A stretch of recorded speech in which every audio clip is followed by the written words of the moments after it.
Penguin Random House Audio presents The Get To Principle: How to Get Happy, Get Going, and Get To It in Life by Ted Larkins. Read for you by Kaleo Griffith. For Nia and Will. Introduction. You're born, and then you die. And in between, you get to do this thing called life. I'm excited. I get to write this book. Through writing, I get to share not only ideas that have percolated in my mind for years, but also ideas that have yet to emerge from this unfolding yet-to-be-experienced life. I get to be who I have become, and become even more through writing. I also get to be part of who you are becoming as you listen to this. These words are part of the evolving you, and you get to accept, reject, and ponder the concepts and images these words convey. Every moment is like that. Every breath, every sip of water, every interaction, every moment, good or bad, becoming who you are. You get to take part in the universal urge to create and become something better than you are now by becoming the best you can be. Oh yeah, we get to, all right. Okay. I went a little overboard with the get-tos in that opening paragraph. I promise that's not what this audiobook is all about.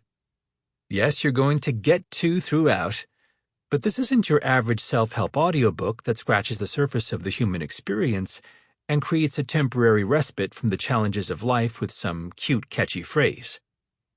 The get-to principle is a jumping-off point into a mindset, a way of being that supports you in creating who you are destined to be in your life. It can be magical, and I don't mean magical as in creating things out of thin air, but rather as in building up who you are so that things you want come into your life almost magically.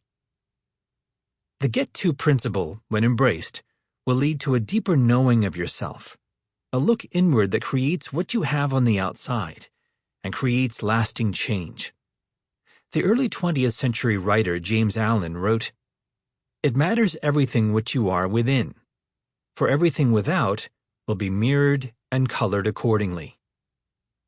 Although many of the concepts around get to are simple, they can have a positive effect on all areas of your life. As an executive coach and corporate trainer, I assist all levels of management in applying get to in order to look into who they are so that real change can happen in the workplace. You'll see in Part 3 how you can apply some of the get-to practices in your company. I use get-to with my family, which allows for deeper and happier communication between us. Yes, even with my teenagers. And of course, personally, it's changed how I live my life as I awaken to what I truly want to experience. By the end of our journey here, I hope you feel the same. Our lives are filled with commitments, obligations, responsibilities, and to-do lists that read like novels. How about your to-do list? Is it like a telephone book and you're on A? For many of us, as soon as we wake up, often with hearts racing in panic for the coming day, it's an insanity of running from one thing to another, sure that each one is as important as the one before. Time is passing, and we complain that we just can't slow it down. Are you ready for a change? Get to is a way out, a lifeline to getting back to sane. It is a simple but profound, challenging but fun way to live life. Here's the thing about the get-to principle. We've forgotten that each moment alive on the planet as a human is a miracle. Our bodies are bundles of energy made up of over 50 trillion cells. Each cell contains over 3 feet of DNA. This DNA stretched out would wrap around the Earth 2 million times. These human bodies that we call ourselves are wonders of energy and complex systems that work every second of the day from birth to death, keeping us alive. They are the most advanced structures in the known universe, and amazing flows of energy that our 5, 6 if you quiet your mind enough, senses turn into this experience we call life. But in the midst of everyday life, bills to pay, children and aging parents to take care of, relationships to navigate, and bodies to keep healthy, how do we tap into that feeling, the knowing that we are so lucky, blessed, or simply fortunate to have these moment-to-moment experiences? How do we access the understanding that our abilities to be aware we're even having these experiences are monumental achievements of consciousness? And most important, how do we create and have meaning and joy in our everyday lives? Our lives are filled with uncertainties that, if feared, lead to resisting what is happening and missing all the glory of the present moment. People are searching for relief from the burdens of everyday life, looking for the clarity of living more fully, but rarely finding it. We feel that we are victims of our lives and often have grief that never seems to go away. Many of us are disgruntled with the confusing and often contradictory messages of our religions and the various New Age and spiritual teachings, and we have given up hope. Using the get-to principle changes all that. I share what I share so that people can experience aliveness right in this moment. I share because in doing so, I remember to wake up and truly live.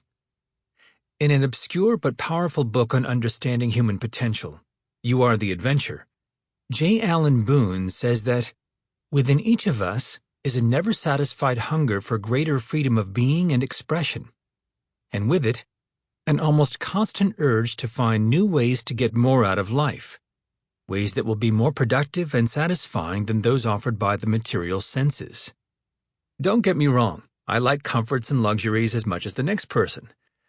But when having nice things is not the goal, when sitting quietly listening to the wind in the trees or watching a sunset is more important than what is on the cell phone screen, life takes on a whole new meaning. How about you? What do you want in life? Part 1.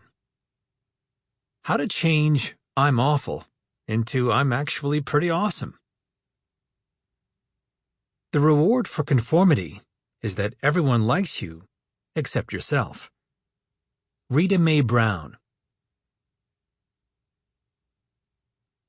1.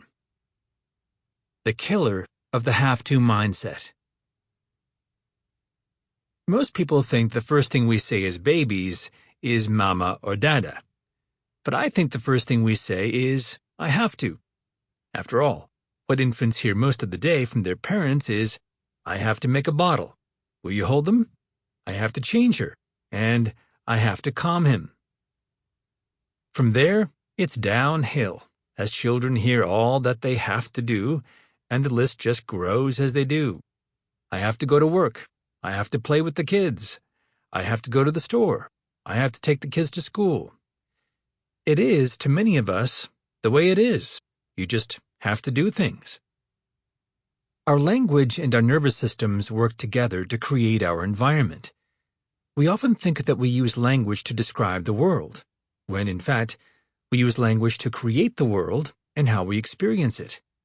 I have to is a structure that our society lives by and we follow obediently. What we fail to realize is that saying, I have to, is the underlying source of much of our stress. It's assuming that we have no control in what is happening in our lives. Say I have to out loud right now. I have to. Can you feel that feeling? When you really feel I have to, when you look behind the indoctrinated ease of saying it, an undefinable feeling of almost dread comes over you. It's a you better or else kind of feeling. Lurking is the question, and if I don't? We don't answer that. We just keep going, having to do our lives. I have to go get a cup of coffee. Underlying that phrase is a real bummer. It can be debilitating. In essence, we have become victims to most of life's circumstances. Saying have to has been part of the English language since, well, Shakespeare. Then what I have to do will want true color, tears perchance for blood. Everyone says some version of I have to, whether it's I gotta, I should, I'd better, or even, yeah, whatever, I'll do it. But therein lies the problem. We are so enmeshed in it, it's so a part of who we are, that we can't see it. Sample complete. Ready to continue?